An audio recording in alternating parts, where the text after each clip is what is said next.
Hello everyone, Chuck Northside Guy. Today, kicking off part one of a two-part video series in which I'm going to feature the top 50 cards by value in my collection. I've been hesitant to do this video, although I sure as heck enjoy watching others when they do this. And you know, I've gone back and forth. Maybe it's just the Midwesterner in me not wanting to be showy or anything. But the reality is, I know when I watch videos of this type of cards, particularly vintage, I'm always excited for the guy and really not thinking of anything else. So what I've done here is I've used Vintage Card Prices, VCP, to determine the top 50.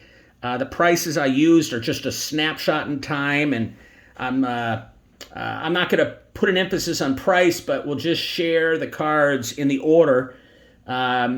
You know, there's a lot of new subscribers to my channel, thanks to the YouTube Hall of Fame nomination process. So I know those folks haven't had a chance to see these cards or hear some of my stories before. So I hope this will be just a good introduction to my channel and how I collect. And for those of you who watch my videos for a while, it may be a trip down memory lane. There are going to be some cards that have not appeared in videos before. I have included some modern cards. As I mentioned in prior videos, I have two sons, and I'm trying to, you know, collect with them. And so there are certain players that we get, and I'm just going to put that into the mix here today. So it's really interesting as I've been working on this and preparing for us. It's interesting to see, you know, what I've assembled in the 4 years since I got back in the hobby after a 35-year absence. And, you know, collections are, I'll call them living things. You know, they're always changing and evolving. And I think that's really neat. And you know, now just because these cards are in my top 50, you know, it doesn't mean that they're my top 50 most favorite cards. So why don't we start there?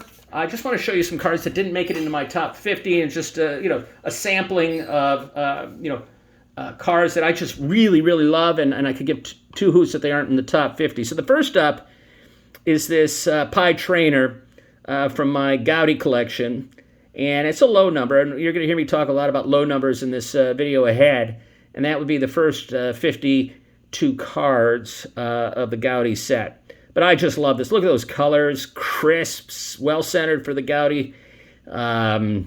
This is probably my all-time, not probably, this is my favorite card in my entire collection. I will make that statement. Love it. Just another example. I got a beautiful Ted Williams here.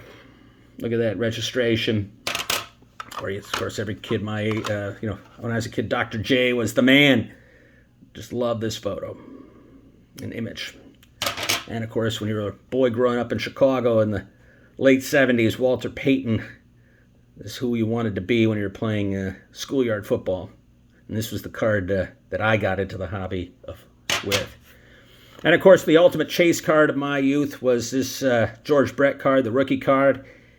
Just love this particular example. The centering's just wonderful.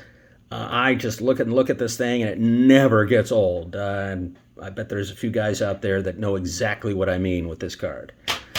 And of course, who can remember, if you're old enough, the summer of 1976 when Mark the Bird Fidrych delighted us all. And sadly, he had injuries that shortened his career, and then ultimately died too young in a tragic accident. But boy, that summer, it was just magical in baseball, and it was because of this guy. Another favorite card. And then here's a card, just a happy memory of watching the White Sox and Yankees play at you know, the Field of Dreams game in Iowa back in 2021. Just love this image, and just not an expensive card, but a wonderful memory. So lots of ways cards can touch us. It's not just price.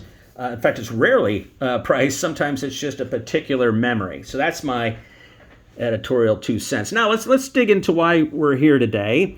We're going to go from card 50 to 26, and we're going to start off with just a regular old T206.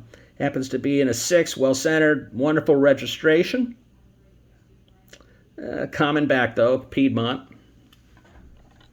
Next up, we have one of the two Carl Hubbles that appear in the 1933 Goudey set. I happen to love this image. Look closely at those eyes. Look at the detail on that. And the hair. You can almost see like individual hairs. Just a wonderful example of a Gaudi at number 49 and a PSA 6. We got another T206. Promise they're not all going to be T206, so just bear with me. This happens to be in a 6.5 common player. Next up is another T206, another 6.5. Great centering on that one. Love the registration, clarity of image. These really look sharp when they're laid out in my display case side by side. I'll have to do another one of those soon. I like to joke that I have the world's best Joe Lake collection, and I'm sure nobody will compete with me on that anytime soon, because why would anyone care about Joe Lake? Well, I got 3 Joe Lake cards in a heritage auction, or auctions, when they were auctioning off David Hall, assembled the ultimate T206 collection, 5,400 cards, and they were auctioned off in about 8 or 9 heritage auctions. And what David Hall, who started Collectors Universe, the parent company of PSA back in the day, I think it was early 90s, and he assembled just this amazing collection of T206, and I really got into that series of auctions. It's what led me really deep into the T206, and I had an opportunity to, because of what he assembled, to purchase a number of cards. This is one of them, where, with T206, there's a different back. So there's 38 different backs, as I've talked about in some recent videos. This happens to be a Cycle 460 series, which is actually pretty one of the rarer backs on the spectrum of common to rare. Anyway, this particular example of Joe Lake, PSA 5, this is the highest graded example that there is in PSA. None are graded higher. So you're really looking at a wonderful copy. All right, that's probably more about Joe Lake than you wanted to hear. Next up, I still haven't gone deep into Mickey Mantle yet. That's on my target list for this year, is to start going on collecting Mickey Mantle cards from a basic run. But nonetheless, this was my first, and love it. Just a great image, well centered.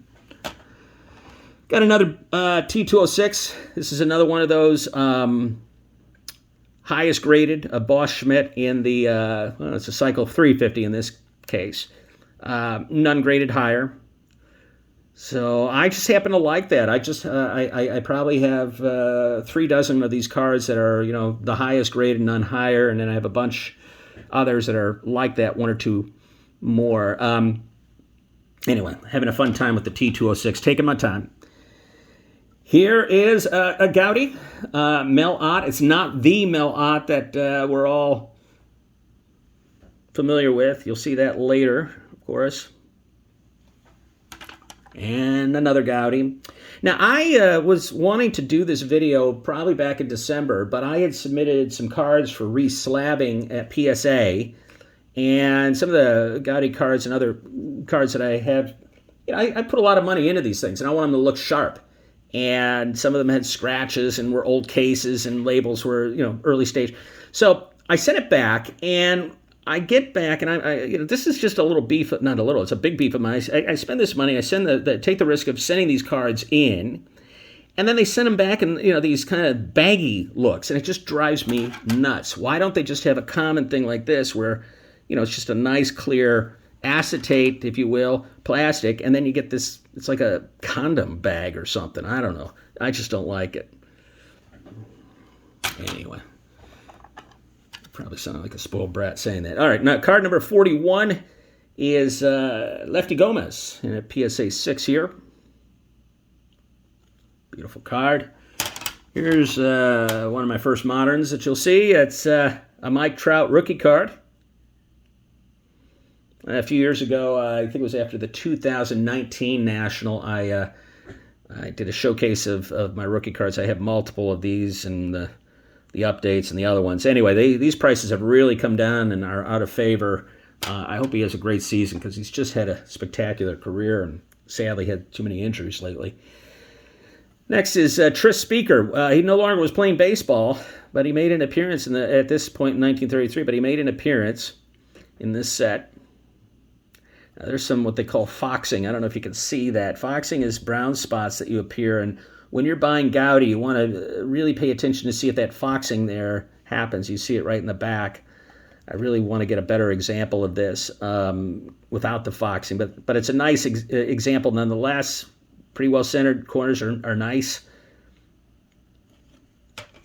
All right, one of the sets I'm collecting, and I just had 3 cards left to complete the set, and I was inspired by Bowman 53, Alex, all of our friends. This is a Robin Roberts, of course, PSA 7. Just love this set. Next up is another T206. Now, what makes this interesting is that it's an old mill, but look, it's a Southern League card. And you can see these cards are really popular with guys that are collecting just this back of players. So these auctions, just be ready to have your dry powder ready because they shoot up high in price. And just, I guess, be warned. Here is a Mookie Betts auto, number 36. You know, with the career Mookie's had, I'm surprised he doesn't get more love in the hobby. You know, having played at Boston and L.A., he certainly has a high enough profile, but my goodness, what a career. Really like the way he plays.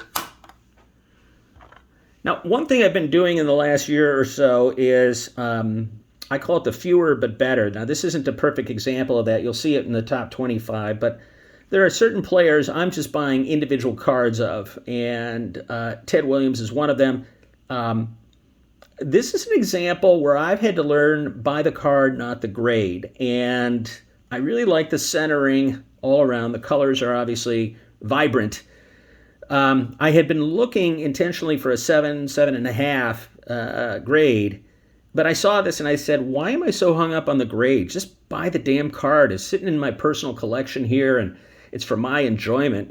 Just get it. And I did, and just love it. Next up is Rogers Hornsby.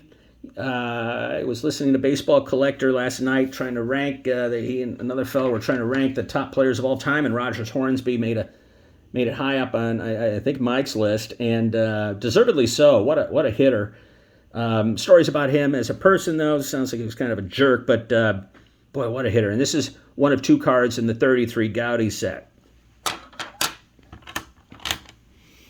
At number 33, and this is another one of those highest graded examples of Matty McIntyre, played a teammate of Ty Cobb, and highest graded example in this particular back, and it's an American Beauty in this case.